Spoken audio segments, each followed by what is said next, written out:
और कितनी देर? और देर लगी तो मैं पक्का ढेर हो जाऊंगा। ये देखो, मेरी तो दुम में भी दम नहीं। वो है किधर? अब तक तो उसे यहाँ लौट आना चाहिए था। चुप करो तुम दोनों। अपने रोने का नगाड़ा किष्किंधा की सीमा पर बजाओगे तो हम सबकी मौत बुलाओगे। मेरे भाई के जासूस हो सकते हैं यहाँ, या राक्षस। इतना घबराओ मत, ये राक्षस तुम दोनों को खाकर अपना हाजमा नहीं बिगाड़ेंगे। अरे क्या बात कर रहे हैं महाराज, मैं किसी दावत से कम थोड़ी ना हूँ। मुझे जो खाए वो उम्र भर पछता है। भाई मेरे, तेरी दावत में तो चींटियां भी भूखी रह जाएं। हड्डियों का ढांचा कहीं का। लेकिन मैं हूँ शाही पकवान, हर एक भोजन की शान, राक्षस हो या इंसान। बस, तुम्हें जो खाए सो खाए, मेरा दिमाग खाना बंद करो। एक काम करते हैं, जलपान के लिए यहीं कुछ देर सांस भर लेते हैं, ताकि इन दो के मुंह को भी आराम मिले और हमें भी।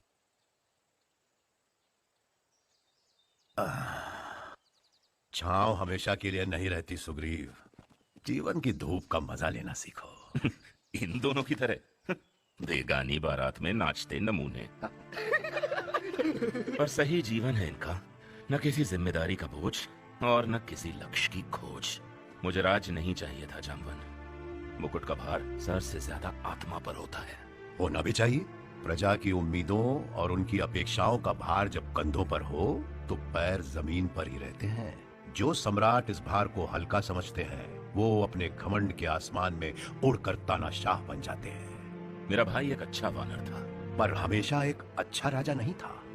जिसका राज अपने आप पर न चले वो औरों पर क्या राज करेगा।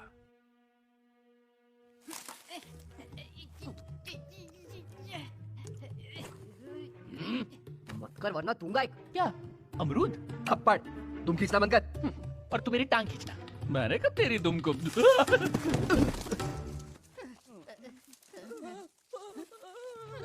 कौन? वाली तुम हो? सायों में रहकर कायर लड़ते हैं, हिम्मत है तो नजर मिलाकर लड़ो। सामने आओ वाली। तुम्हारे भाई की गर्दन इतनी भी नहीं झुकी कि तुम उस पर पीछे से वार कर सको।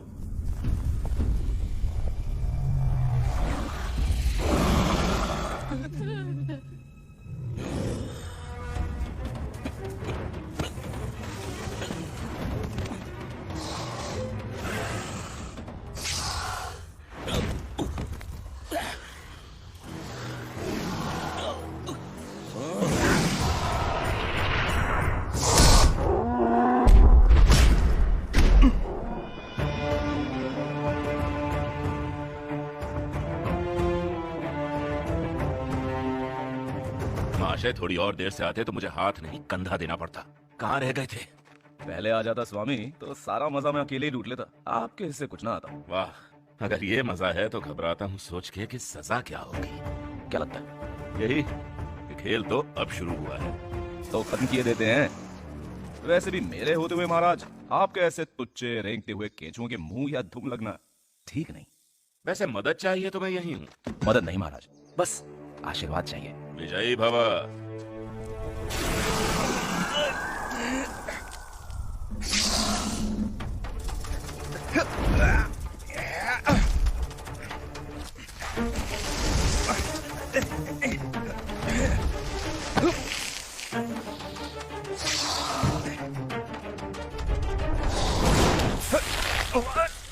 अच्छे, कितना घमंड नहीं। मैं आऊं। महाराज क्यों शर्मिंदा कर रहे हैं? इस रस्सी के टुकड़े का फंदा बनाकर इससे ही उसे ना लटकाया तो मेरा नाम भी वानर हूँ और मेरा नाम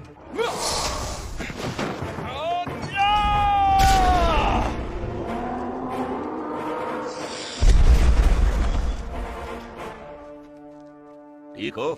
आप ठीक रहे तो मैं भी ठीक हूँ महाराज। तो फिर ठीक है। इससे पहले कि तुम्हारे खेल तमाशे का ढिंढोरा वाली के बाकी खिलाड़ियों को ललकारे, वापस चलते हैं ऋषिमुख।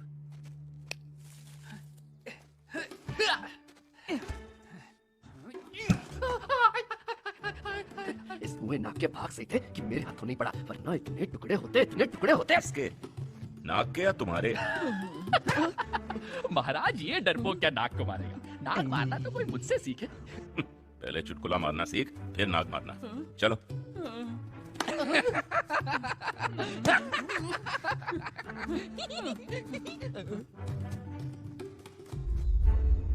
वाली किस प्रहार ने हमारे धीरज का बांध तोड़ दिया है।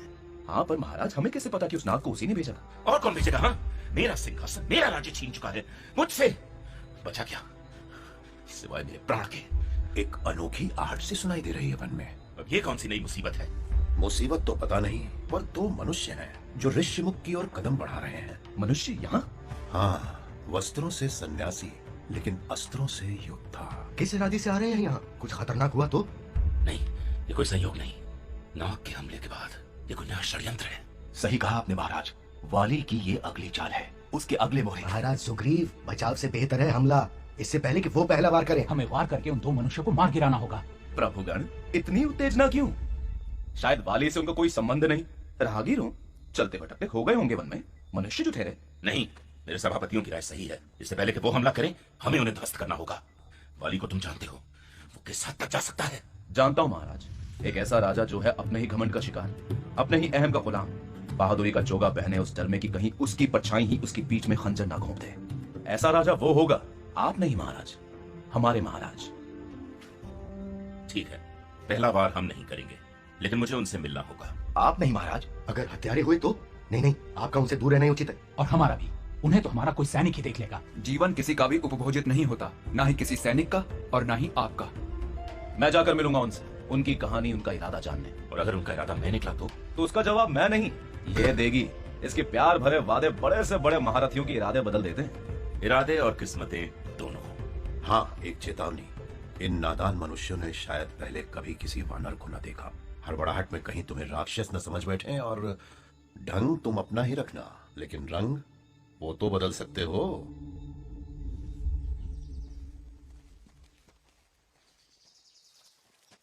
मार्ग सही है, पर क्या लक्ष्य सही है?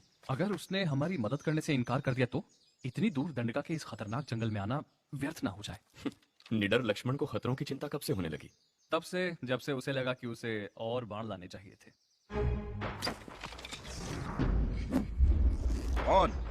कौन है वहां? सामने आओ, चेहरा दिखाओ अपना भाई। शुक्र मनाओ दद्दा कि मुझे तुम्हारा चेहरा दिख गया, वरना मेरा बाण आर होते ही पार हो जाते तुम। तो अजनबी राहगीरों से इस प्रेम से मिलते हो तुम? तो कौन बाण वाले भाई? मेरा नाम लक्ष्मण है और टहलने के लिए बगीचा होता है, जंगल नहीं। और तुम्हारा परिचय? ये जंगल ही मेरा बगीचा है, मेरा घर है, और मेरा नाम मेरा काम है, तुम्हारा नहीं। और तुम कौन हो? लक्ष्मण का बड़ा भाई। लक्ष्मण? इस नाम का अयोध्या में एक कुंवर है, जिसका बड़ा भाई राजकुमार है, जिसका नाम आपको गलतफहमी हुई है। अयोध्या में अब ना कोई लक्ष्मण है और ना उसका कोई बड़ा भाई। तो दद्दा, ऐसी खतरनाक जगह में अकेले रहकर डर नहीं लगता? किससे? तुम लोगों से? सीना ताने घुसे चले जा रहे हो ऐसी जगह जहां आज तक कोई मनुष्य, क्या उसकी परछाई तक जाने से डरे। मनुष्य तो आप भी हो। मनुष्य कहाँ, किष्किंधा से गुजरती एक बेचैन भटकती साधु आत्मा हूँ, जो अपने आप को ढूंढने के चक्कर में इस वन की शांति में खो गया। आपकी तपस्या भंग करने के लिए क्षमा चाहते हैं। पहनावा तो सन्यासियों का है, पर लगता है शांति के बदले कुछ और ही खोज रहे हो। सुग्रीव को। सुग्रीव? वो वानरों का सम्राट? और उसके दर्शन पाकर क्या करोगे? दुख भरी कहानी है जो हम सुग्रीव को ही सुनाना चाहेंगे। हाँ, कहते हैं कि दुख बांटने से कम होता है। और रही बात मेरी, तो बच्चे लोग जिन दुखों को लेकर मरे जाते हैं, ऐसे लाख दुख लिए हम रोज जिए हैं। एक तुम्हारा दर्द और सही। बोलो, क्या कहानी है? ठीक है, बात कुछ समय पहले की है। मेरे भैया, उनकी धर्मपत्नी सीता और मैं दंडका के जंगलों में संन्यास लिए एक शांत जीवन बसर कर रहे थे। एक दिन सीता मैया ने एक बड़ा ही खूबसूरत सुनहरा हिरण देखा और भैया से उसकी मांग की।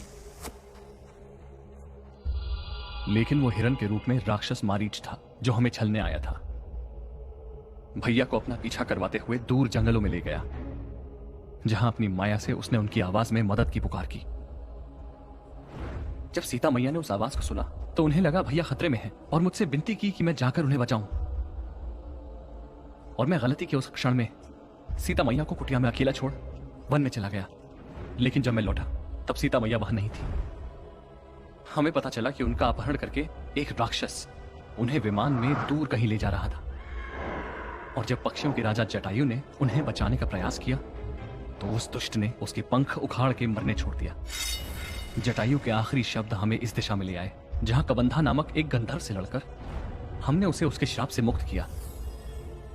धन्यवाद में कबंधा ने हमें सलाह दी कि सीता मैया को खोजने के लिए इस जंगल में वानर सम्राट सुग्रीव ही हमारी सहायता कर सकता है।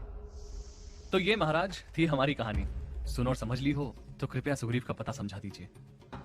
तुम योद्धाओं की आप बीती में दर्द और धोखा दोनों है, लेकिन शायद सुग्रीव इसका हिस्सा ना बनना चाहे, क्योंकि उसके हिस्से में ये कष्ट तो पहले से ही है। और जिसका सब कुछ दांव पर लगा हो वो एक हारी हुई बाजी में हाथ क्यों डाले? हारी हुई बाजी? बाजी हम हारे हैं या नहीं, लेकिन हिम्मत कभी नहीं हारेंगे। सीता के बिना मेरा नाम, मेरा अस्तित्व अधूरा है। आप समझ रहे हैं ना? समझना मुझे नहीं, आपको है। मेरे महाराज सुग्रीव इस दशा में नहीं कि तुम्हारी मदद करें। तो फिर हम उनकी मदद करेंगे। आए तो थे उनके सहारे के लिए, लेकिन उनका खोया साम्राज्य वापस दिलाने के लिए अब उनके साथ खड़े होंगे। दूध से जला छाछ भी फूंक कर पीता है। सुग्रीव या मैं किसी राह चलते अजनबी की बातों का भरोसा क्यों करूं? क्योंकि तुम भी उसी राह पर चल रहे हो जिस पर मैं चल रहा हूं। मैं यानी राम।